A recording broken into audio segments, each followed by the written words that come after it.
Hi everyone, chemical bonding पढ़ रहे थे हम लोग और उसमें हाइब्रिडाइजेशन समाप्त किए थे जो कि वैलेंस बॉन्ड थ्योरी के अंतर्गत आ रहा था। और हाइब्रिडाइजेशन में एक फैक्ट हम लोग नोट किए थे कि हाइब्रिडाइजेशन जो शेप प्रिडिक्ट कर रहा था मॉलिक्यूल या आयन का, वह अस्टेरिक नंबर, कहने का मतलब है कि number of sigma bond pair. लेकिन जब मॉलिक्यूल में लोन पेयर आ जा रहे थे तो लोन पेयर आ जाने से मॉलिक्यूल का शेप थोड़ा ऑड हो जा रहा था। जो हाइब्रिडाइजेशन के अनुसार होना चाहिए रेगुलर शेप, वह नहीं हो रहा था। जैसे sp3 हाइब्रिडाइजेशन में टेट्राहेड्रल शेप। लेकिन हम लोग देख रहे थे कि अमोनिया, जिसमें नाइट्रोजन का sp3 हाइब्रिडाइजेशन है, लेकिन शेप उसका ट्राइगोनल पिरामिडल हो रहा था क्योंकि एक लोन पेयर आ जा रहा था। H2O में भी वही केस था, एंगुलर शेप हो जा रहा था क्योंकि ऑक्सीजन पे दो लोन पेयर आ जा रहे थे। तो ये लोन पेयर आ जाने से शेप कैसा होगा, इसके बारे में हाइब्रिडाइजेशन या वैलेंस बॉन्ड थ्योरी डील नहीं करता है। तो ये लोन पेयर का इफेक्ट शेप पे क्या पड़ेगा, यही सारी बातों को एक्सप्लेन करने के लिए एक नया थ्योरी हम लोग आज पढ़ेंगे, जिसको कि हम लोग valence shell electron pair repulsion theory, VSEPR theory. Valence shell electron pair repulsion theory मतलब VSEPR थ्योरी के नाम से जानते हैं। यह जो VSEPR थ्योरी है, यह कोवलेंट मॉलिक्यूल्स और आयंस के शेप को ही एक्सप्लेन करता है, इसमें कुछ अलग नहीं है। लेकिन यह लोन पेयर बॉन्ड पेयर सबको लेकर के चलता है और उसके आधार पे शेप को एक्सप्लेन करता है। सबसे पहले यह थ्योरी जो है दिया गया था 1940 में सिज्विक और पॉवेल के द्वारा। बाद में इसको जो है एक्सटेंड किया गया 1957 में नाइहोल और गिलेस्पी के द्वारा। तो कोवलेंट मॉलिक्यूल्स या आयंस के शेप को एक्सप्लेन करने के लिए सबसे पहले 1940 में सिज्विक और पॉवेल ने इस थ्योरी को दिया। बाद में थ्योरी को आगे बढ़ाया गया और ज़्यादा अच्छे से एक्सप्लेन किया गया बाय नाइहोल एंड गिलेस्पी। है क्या, यदि हेडिंग पे चलोगे तो साफ पता चल जाएगा कि थ्योरी क्या बताने वाला है। Valence shell electron pair repulsion theory मतलब किसी भी कोवलेंट मॉलिक्यूल या आयन में जो सेंट्रल एटम है, उस सेंट्रल एटम के वैलेंस सेल में जो इलेक्ट्रॉन पेयर होते हैं। तो वैलेंस सेल में दो प्रकार के इलेक्ट्रॉन पेयर होते हैं। टोटल इलेक्ट्रॉन पेयर 3 हमने पढ़ा, non bonded pair, lone pair, bond pair. तो वैलेंस सेल में जो है दो प्रकार के इलेक्ट्रॉन पेयर होते हैं। कौन कौन? बॉन्ड पेयर और लोन पेयर। तो ये बॉन्ड पेयर और लोन पेयर के बीच किस प्रकार का रिपल्सन होगा और फिर उसका क्या प्रभाव पड़ेगा मॉलिक्यूल का शेप पे, इसी को डील करता है यह VSEPR थ्योरी। हमसे स्पष्ट है ना कि वैलेंस सेल में जो इलेक्ट्रॉन पेयर है मतलब बॉन्ड पेयर और लोन पेयर, इन इलेक्ट्रॉन पेयर्स के बीच कैसा रिपल्सन होता है, उसी को जो है काफ़ी अच्छे तरीके से एक्सप्लेन करता है या VSEPR थ्योरी मतलब valence shell electron pair repulsion theory. कुछ बेसिक से पॉस्टुलेट्स हैं इस थ्योरी के, जिसको हम लोग समझेंगे। और क्या है वे पॉस्टुलेट, एक एक करके समझते हैं सारे पॉस्टुलेट्स को। तो सबसे पहला पॉस्टुलेट है इसका कि the electron pairs present in the electron pairs present in the valence shell of the central atom of A covalent molecule और ion arrange themselves in such a way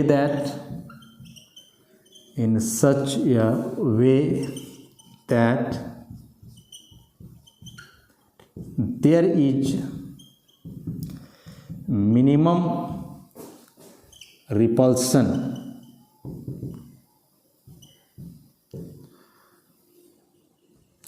so that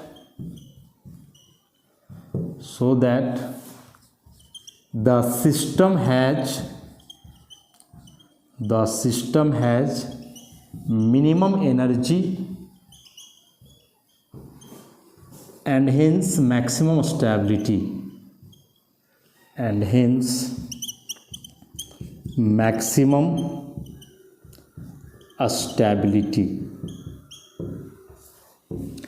यह है पहला postulate इस theory का कि किसी भी covalent molecule या आयन में जो सेंट्रल एटम है उस सेंट्रल एटम के वैलेंस शेल में जो इलेक्ट्रॉन पेयर्स हैं वे सारे इलेक्ट्रॉन पेयर्स अपने आप को इस प्रकार से अरेंज करते हैं स्पेस में कि उनके बीच कम से कम रिपल्सन हो। कम से कम रिपल्सन होने से क्या होगा कि सिस्टम का एनर्जी मिनिमम होगा और एनर्जी मिनिमम होने से हम लोग जानते हैं कि स्टेबिलिटी क्या होता है, मैक्सिमम होता है।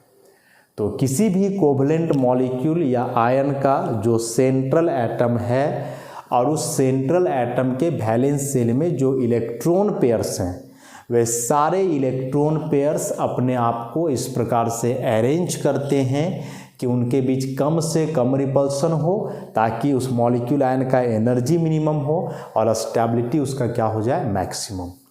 क्या इसका मतलब है, इसको हम लोग समझते हैं ज़रा एग्जाम्पल से। जैसे मान लें हम लोग कि जो सेंट्रल एटम है उसके वैलेंस शेल में 3 इलेक्ट्रॉन पेयर्स हैं, मान लिया जाए ऐसा। अब वे 3 इलेक्ट्रॉन पेयर्स का स्पेस में अलग अलग अरेंजमेंट हो सकता है। कैसा अरेंजमेंट होगा ज़रा देखते हैं। सबसे पहला अरेंजमेंट इसका हो सकता है इस टाइप का,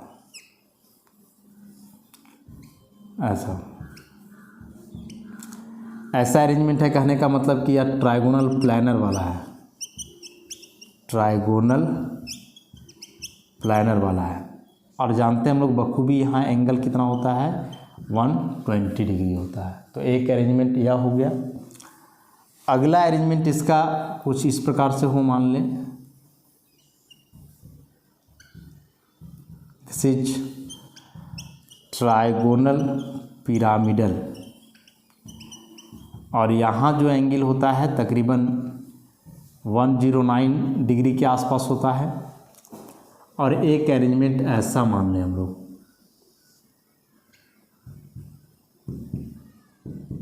टी शेप, यहाँ सब में सेंट्रल एटम है ऐसा। तो यदि सेंट्रल एटम के वैलेंस शेल में 3 इलेक्ट्रॉन पेयर्स हैं तो उन तीनों इलेक्ट्रॉन पेयर का ऐसा 3 प्रकार का स्पाशियल अरेंजमेंट पॉसिबल है। एक जिसमें इलेक्ट्रॉन पेयर्स 120 डिग्री एंगल पे होंगे ट्राइगोनल प्लानर फॉर्म में, दूसरा जिसमें इलेक्ट्रॉन पेयर 109 डिग्री पे होंगे अप्रॉक्स ट्राइगोनल पिरामिडल फॉर्म में, और तीसरा अरेंजमेंट ऐसा जिसमें टी शेप मतलब 90 डिग्री एंगल पे होंगे। अब हम लोग यहाँ से ऑब्जर्व क्या करने वाले हैं कि यहाँ इलेक्ट्रॉन पेयर के बीच का एंगल 120 डिग्री है, मतलब कि एंगल तो ज़्यादा है। तो एंगल ज़्यादा इसका मतलब कि ये इलेक्ट्रॉन पेयर जो है एक दूसरे से दूर होंगे और एक दूसरे से दूर होंगे तो उनके बीच रिपल्सन कम होगा। रिपल्सन कम होगा, सिस्टम का एनर्जी कम और स्टेबिलिटी ज़्यादा। जैसे ही हम लोग लेफ़्ट टू राइट जा रहे हैं तो देख रहे हैं कि इलेक्ट्रॉन पेयर के बीच का एंगल डिक्रीज कर रहा है, और जब इलेक्ट्रॉन पेयर के बीच का एंगल डिक्रीज कर रहा है इसका मतलब हुआ कि उसके बीच का रिपल्सन बढ़ेगा, और रिपल्सन बढ़ेगा तो एनर्जी बढ़ेगा और फिर उसका स्टेबिलिटी क्या होगा, घटेगा। तो लेफ़्ट टू राइट जाने से क्या क्या बात हम लोग ऑब्जर्व कर पा रहे हैं। सबसे पहला डिस्टेंस बिटवीन, या इसी को सेपरेशन बोलो, बिटवीन इलेक्ट्रॉन पेयर्स डिक्रीजेज, क्या कि बॉन्ड एंगल घट रहा है, इसलिए क्या होगा इंटर इलेक्ट्रॉनिक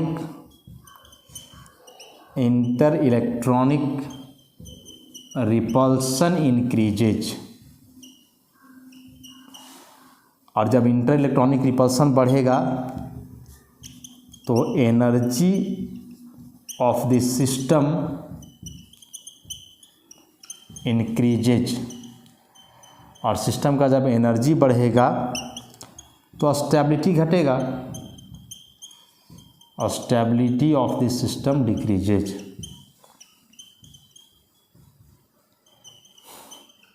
ऐसा। तो इसका मतलब कि यदि सेंट्रल एटम के वैलेंस शेल में 3 इलेक्ट्रॉन पेयर्स हैं तो वे तीनों इलेक्ट्रॉन पेयर्स किस अरेंजमेंट में रहना चाहेंगे? ऑब्वियसली ट्राइगोनल प्लानर में, क्योंकि इस अरेंजमेंट में मैक्सिमम सेपरेशन है, क्योंकि एंगल मैक्सिमम है, मिनिमम रिपल्सन होगा, मिनिमम एनर्जी होगा और स्टेबिलिटी मैक्सिमम हो जाएगा। ऐसा। तो यह था फर्स्ट पॉस्टुलेट इस VSEPR थ्योरी का कि किसी भी कोवलेंट मॉलिक्यूल या आयन का सेंट्रल एटम जो है उसके वैलेंस शेल में जो इलेक्ट्रॉन पेयर्स हैं वे अपने आप को इस प्रकार से अरेंज करेंगे कि उनके बीच कम से कम रिपल्सन हो, ताकि सिस्टम का एनर्जी कम रहे और स्टेबिलिटी ज़्यादा हो।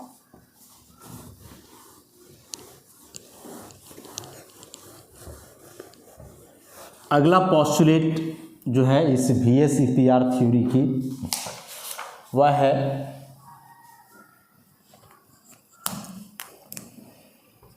सेकेंड पॉस्टुलेट कि the bond pair is attracted by the two nuclei while जबकि the lone pair is attracted by the only one nucleus।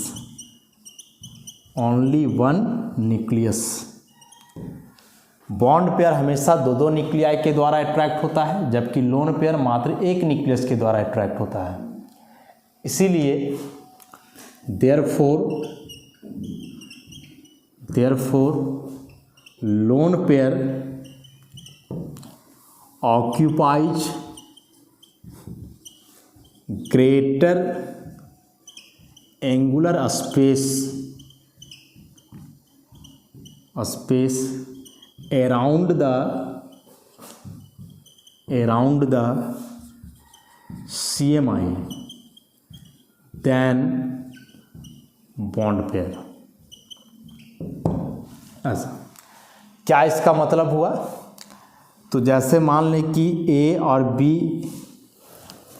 दो एटम्स हैं, दोनों आपस में बॉन्ड बनाए हुए हैं, तो ऐसा बीच में बॉन्ड पेयर का 2 इलेक्ट्रॉन है और A एक एटम है, इस पर लोन पेयर है। ऐसा। तो लोन पेयर तो जो है एक सिंगल एटम पे होता है ना, और उस केस में जो है लोन पेयर पूरा का पूरा उसी एटम के न्यूक्लियस के द्वारा अट्रैक्ट होता है, जबकि बॉन्ड पेयर हमेशा दो न्यूक्लियाई के बीच होता है। बॉन्ड पेयर मतलब कि जो 2 एटम के बीच शेयर हो चुका है, तो ये दो न्यूक्लियाई के द्वारा अट्रैक्ट होगा। अब दोनों एटम के तरफ यह जो स्पेस ऑक्यूपाई किया जा रहा है, दिस वन इधर,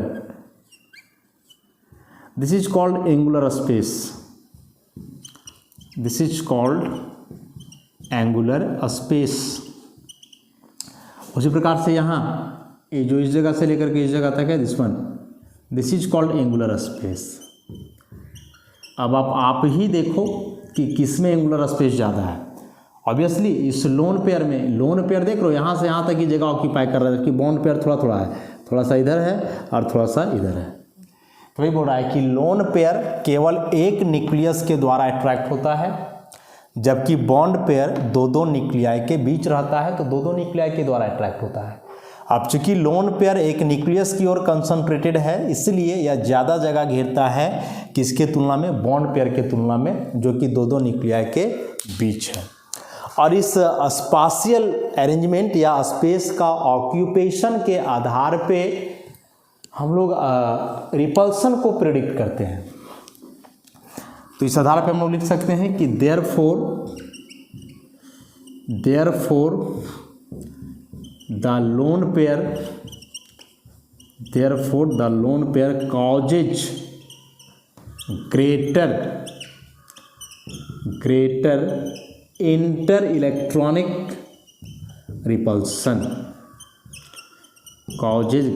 inter-electronic repulsion, ऐसा। इसको आप जनरल लाइफ से कंपेयर कर सकते हो इस बात को। लोन पेयर ज़्यादा जगह घेरता है, बॉन्ड पेयर कम घेरता है।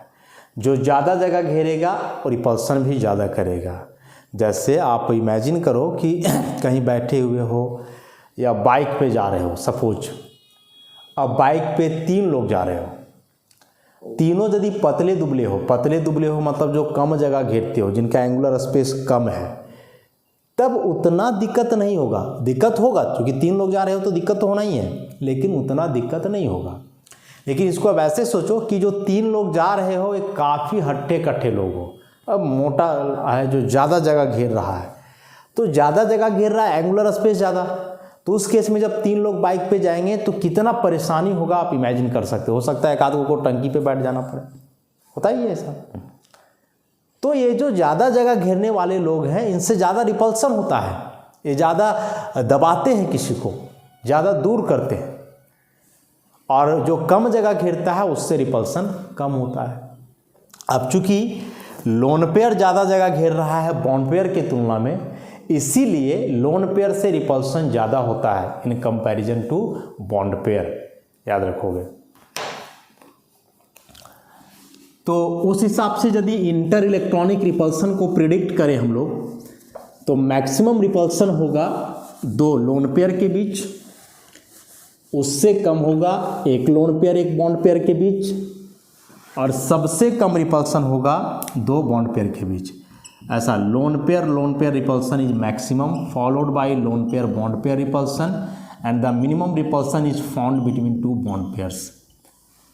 Inter electronic repulsion decreases, inter electronic repulsion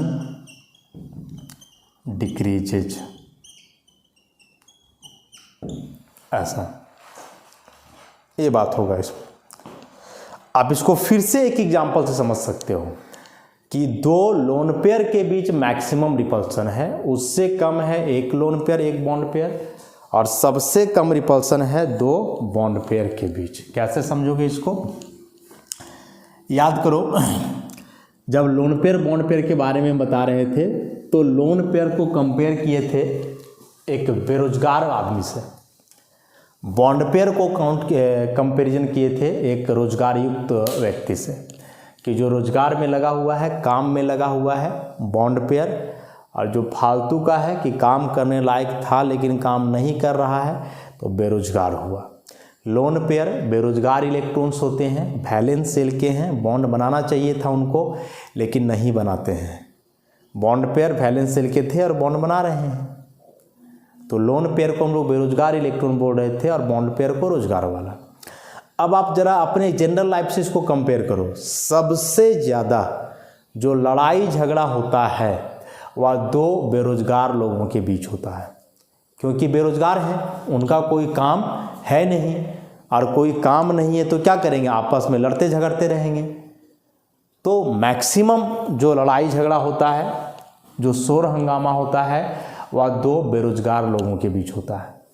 उससे कम 1 बेरोजगार और दूसरा रोजगार, और सबसे कम 2 रोजगार युक्त लोग जो हैं उनके बीच। अरे दोनों लोग यदि काम में लगे हुए हैं तो उनको लड़ने का, बहस करने का फुर्सत कहाँ है? अपना कर रहे हैं, काम खा रहे हैं, आराम कर रहे हैं। ये बेगरिया तो ही सब ना है, फालतू बेरोजगार वाला, कि कुछ काम धंधा नहीं है तो क्या करेगा, परेशान होने चलेगा, आपस में लड़ेगा, किसी दूसरे को परेशान करेगा, ऐसे। तो सबसे ज़्यादा लड़ाई झगड़ा हुआ 2 बेरोजगार के बीच, उससे कम 1 बेरोजगार 1 रोजगार। रोजगार वाला को तो फुर्सत नहीं है, लेकिन ये बेरोजगार वाला तो फालतू है, ये क्या करेगा, इसको परेशान करेगा, मतलब रिपल्सन करेगा। और सबसे कम इसके बीच, हाँ अब 2 रोजगार वाले लोग हैं तो ऐसा बात नहीं कि उनके बीच कभी लड़ाई झगड़ा नहीं होता है लेकिन बहुत कम होता है। उसी प्रकार से 2 बॉन्ड पेयर है तो उनके बीच रिपल्सन नहीं होगा, ऐसा बात नहीं है, होगा लेकिन कम होगा। तो जैसे दो बेरोजगार लोगों के बीच मैक्सिमम लड़ाई झगड़ा होता है, उसी प्रकार से दो लोन पेयर के बीच मैक्सिमम रिपल्सन होता है। उससे कम एक लोन पेयर एक बॉन्ड पेयर और सबसे कम दो बॉन्ड पेयर। एग्जाम्पल से हम लोग समझे, एग्जैक्ट रीजन तो एंगुलर स्पेस था कि बॉन्ड पेयर कम स्पेस ऑक्यूपाई करता है, तो ये दोनों कम स्पेस ऑक्यूपाई करने वाले हैं, तो मिनिमम रिपल्सन। यहाँ ये कम स्पेस ऑक्यूपाई किया, ये ज़्यादा, तो थोड़ा ज़्यादा रिपल्सन। और इसमें दोनों ज़्यादा जगह घेरने वाले हैं, तो वहाँ होगा मैक्सिमम रिपल्सन। तो इस बात को आप याद रखोगे। और जब कभी भी लोन पेयर के चलते रिपल्सन हो तो मॉलिक्यूल का शेप और बॉन्ड एंगल हमेशा डिस्टॉर्ट करेगा, हमेशा जो है गड़बड़ होएगा। और इसका एग्जाम्पल भी हम लोग देख चुके हैं हाइब्रिडाइजेशन में, तो इसको हम लोग लिख सकते हैं therefore greater the number of lone pair on the central atom, greater will be the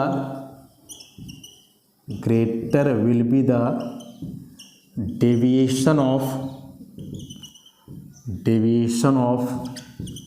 bond angle from regular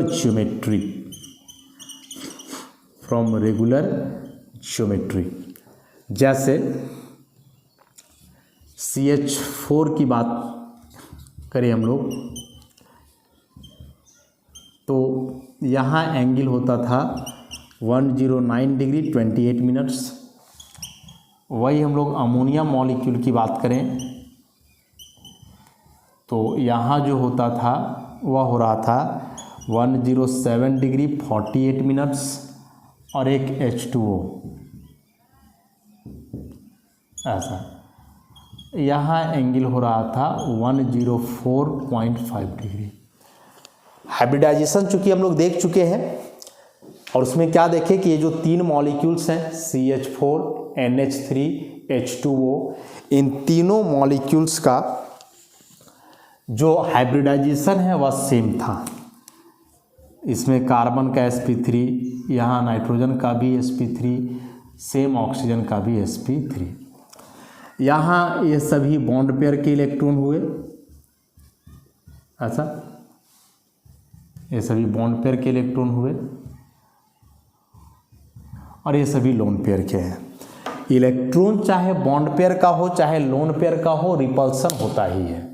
लेकिन अभी जैसा हमने देखा कि दो बॉन्ड पेयर के बीच का रिपल्सन मिनिमम होता है, लेकिन जैसे ही सेंट्रल एटम पे एक लोन पेयर आएगा तो अब यह ज़्यादा जगह घेरेगा, और जब ज़्यादा जगह घेरेगा तो क्या करेगा कि रिपल्सन करेगा, तो बॉन्ड पेयर को दबाएगा। हमेशा जो ज़्यादा जगह घेरता है वो दबाता है उसको जो कम जगह घेरता है। यानी बाइक पे एक मोटा और एक पतला है, तो पतला वाला मोटा को नहीं दबा पाएगा, मोटा वाला पतला को दबाएगा। मतलब जो ज़्यादा जगह घेरता है कम जगह घेरने वाले को दबाएगा, और जब दबाएगा ऐसे तो बॉन्ड सटेगा, तो एंगल डिक्रीज करेगा। अब यहाँ तो दो लोन पेयर हैं, तो एक तो ये दोनों के बीच आपस में रिपल्सन होगा, और जब ये दोनों के बीच आपस में होगा और मैक्सिमम रिपल्सन होगा, क्योंकि दोनों लोन पेयर हैं, तो जब ये दोनों के बीच यहाँ मैक्सिमम रिपल्सन होगा तो उतना ही तेज़ी से फिर इस बॉन्ड पेयर को रिपेल करेगा, तो एंगल यहाँ और सटेगा। तो देख रहे हो जो नॉर्मल एंगल था टेट्राहेड्रल का, उसकी तुलना में एंगल कितना डिक्रीज कर रहा है इसको। तो जैसे ही सेंट्रल एटम पे लोन पेयर का संख्या बढ़ता है एंगल डिक्रीज करेगा, क्योंकि वहाँ इंटर इलेक्ट्रॉनिक रिपल्सन, और उसमें से बोलो यहाँ तो दोनों हुए, यहाँ लोन पेयर भी रिपल्सन हो रहा है, और लोन पेयर बॉन्ड पेयर भी हो रहा है। This is lone pair repulsion and this one is lone pair bond pair repulsion. यहाँ केवल lone pair bond pair repulsion है, और यहाँ ओनली बॉन्ड पेयर रिपल्सन है, ऐसा। तो ऐसे भी क्वेश्चन आ सकते हैं कि H2O मॉलिक्यूल में किस प्रकार का रिपल्सन है, तो सारे रिपल्सन है, लोन पेयर बॉन्ड पेयर, और साथ ही ये दोनों बॉन्ड पेयर है, तो यहाँ बॉन्ड पेयर रिपल्सन भी होना है, ऐसा। इसमें दो हुआ, लोन पेयर बॉन्ड पेयर, और इसमें केवल बॉन्ड पेयर। तो चूंकि सबसे ज़्यादा डेंजरस तो ये वाला हुआ ना, लोन पेयर। ये जो लोन पेयर रिपल्सन है, इसके चलते पहले आपस में रिपेल करेंगे तो इतना ज़्यादा सटेंगे कि फिर बॉन्ड को भी उतना ही कर देंगे, और एंगल क्या हो जाएगा, डिक्रीज कर जाएगा उस केस में। तो इसको जब बॉन्ड एंगल हम लोग पढ़ रहे थे पीछे बॉन्ड पैरामीटर्स में, वहाँ भी देखे थे लेकिन मेन क्या रीज़न इसके पीछे है वो तो अभी हम लोग को समझ में आया कि क्यों ऐसा एंगल डिक्रीज कर जाता है। अब बॉन्ड पेयर हम लोग देखें कि लोन पेयर के तुलना में जगह कम घेरता है, लेकिन सारे बॉन्ड पेयर में वैसा बात नहीं है। सारे बॉन्ड पेयर में वैसा बात नहीं है। सभी बॉन्ड पेयर एक ही जैसा स्पेस ऑक्यूपाई नहीं करते हैं।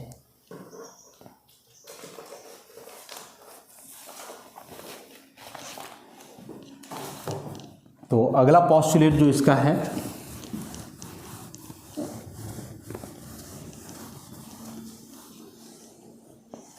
वह है all the bond pairs do not occupy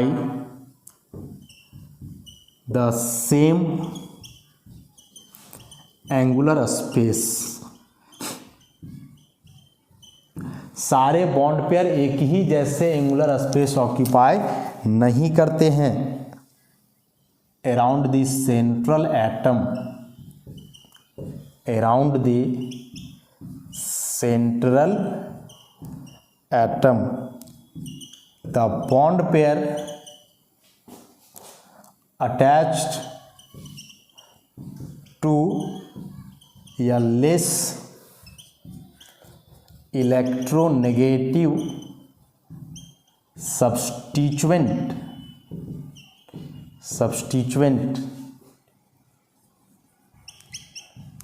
occupies greater angular space around central atom and vice versa।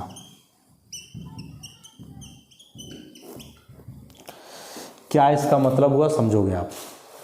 जैसे मान लो कि ए और बी दो एटम हैं और दोनों के बीच या दोनों का इलेक्ट्रोनेगेटिविटी यहाँ मान लो सेम है। Electronegativity of A equal to electronegativity of B. तो इस केस में जो यहाँ बॉन्ड पेयर होगा ऐसा, ये बॉन्ड पेयर जितना जगह बी की तरफ ऑक्यूपाई करेगा उतना ही जगह ए की तरफ ऑक्यूपाई करेगा। तो दो इक्वल इलेक्ट्रोनेगेटिविटी वाले एटम के बीच का बॉन्ड पेयर है तो वह बॉन्ड पेयर दोनों एटम की तरफ बराबर एंगुलर स्पेस ऑक्यूपाई करेगा। लेकिन ऐसा मान लो कि ए और बी के बीच बॉन्ड है, electronegativity of A greater than electronegativity of B. A का इलेक्ट्रोनेगेटिविटी ज़्यादा है बी से। अब यदि ए का इलेक्ट्रोनेगेटिविटी ज़्यादा है या यूँ बोलो बी का कम है, तो इलेक्ट्रोनेगेटिविटी ज़्यादा मतलब ये बॉन्ड पेयर को खींच के रखेगा अपनी ओर। तो इस केस में क्या होगा कि बॉन्ड पेयर इसके तरफ ज़्यादा जगह घेरेगा। ऐसा देखो, इतना जगह घेर रहा है ए की तरफ और मात्र इतना जगह घेर रहा है बी की तरफ। तो वही लिखें कि यदि कोई बॉन्ड पेयर एक लेस इलेक्ट्रोनेगेटिव सब्स्टिट्यूएंट से जुड़ा हुआ हो तो वह बॉन्ड पेयर सेंट्रल एटम की ओर ज़्यादा जगह घेरेगा। ए को यहाँ सेंट्रल एटम मान रहे हैं। अगला केस मान लो कि इस बार बी का इलेक्ट्रोनेगेटिविटी जो है ज़्यादा है ए से, तो इस केस में जो जगह ऑक्यूपाई होगा वह बी की तरफ ज़्यादा होगा। देखो बी की तरफ इतना और ए की तरफ मात्र इतना, ऐसा। तो यदि सेंट्रल एटम अपने से कम इलेक्ट्रोनेगेटिव एटम के साथ बॉन्ड बना रहा है तो उस केस में जो बॉन्ड पेयर है वह सेंट्रल एटम की तरफ ज़्यादा जगह घेरेगा। उसी प्रकार से यदि सेंट्रल एटम अपने से ज़्यादा इलेक्ट्रोनेगेटिव वाले एलिमेंट से बॉन्ड बना रहा है तो उस केस में वह बॉन्ड पेयर सेंट्रल एटम की तरफ कम जगह घेरेगा। मतलब इसको ऐसे बोलो ना कि जो मोर इलेक्ट्रोनेगेटिविटी वाले एटम हैं उसके तरफ बॉन्ड पेयर होगा और उधर वह ज़्यादा स्पेस ऑक्यूपाई करेगा। जैसे होता है ना कि मान लो दो लोगों के बीच आप बैठे हो, लेकिन दोनों में से एक के साथ आपका ज़्यादा लगाव है, दूसरे के साथ कम। तो जिसके साथ आपका ज़्यादा लगाव है उसके तरफ आप सट के बैठोगे और जिससे कम लगाव है उससे थोड़ा दूर रहोगे। होता है कि लोग कहीं आ जा रहा है बस में या ट्रेन में ऐसे करके, तो एक तुम अपने पेरेंट्स के साथ हो बैठे हुए और वहीं कोई तीसरा आदमी आकर के बैठ जाए बगल में, तो जाहिर सी बात है कि आप अपने पेरेंट्स की तरफ सट करके रखोगे क्योंकि उसके साथ लगाव ज़्यादा है, वो अनजान व्यक्ति के साथ आप नहीं सटोगे। तो ज़्यादा लगाव है कहने का मतलब इलेक्ट्रोनेगेटिविटी ज़्यादा है।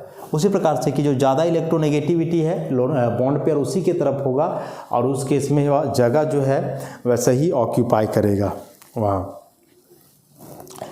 तो इसी कारण से जो बॉन्ड एंगल का प्रभाव है वह एटम के इलेक्ट्रोनेगेटिविटी पर भी डिपेंड करता है। इसी वजह से मतलब क्या, जैसे एक हम ले लें H2O ऐसा और एक ले लें F2O,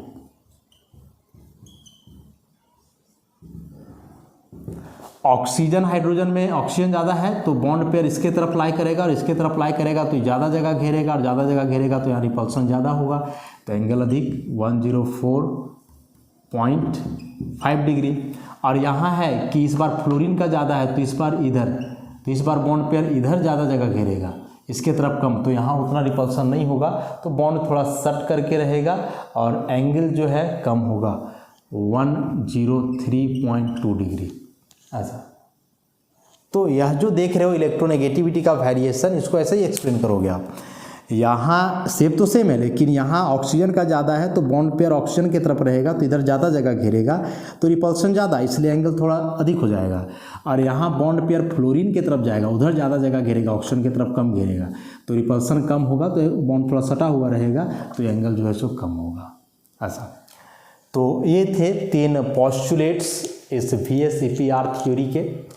1-2 पोस्टुलेट्स और हैं जिसको हम लोग नेक्स्ट लेक्चर में कंसिडर करेंगे। आज के लिए इतना ही, धन्यवाद।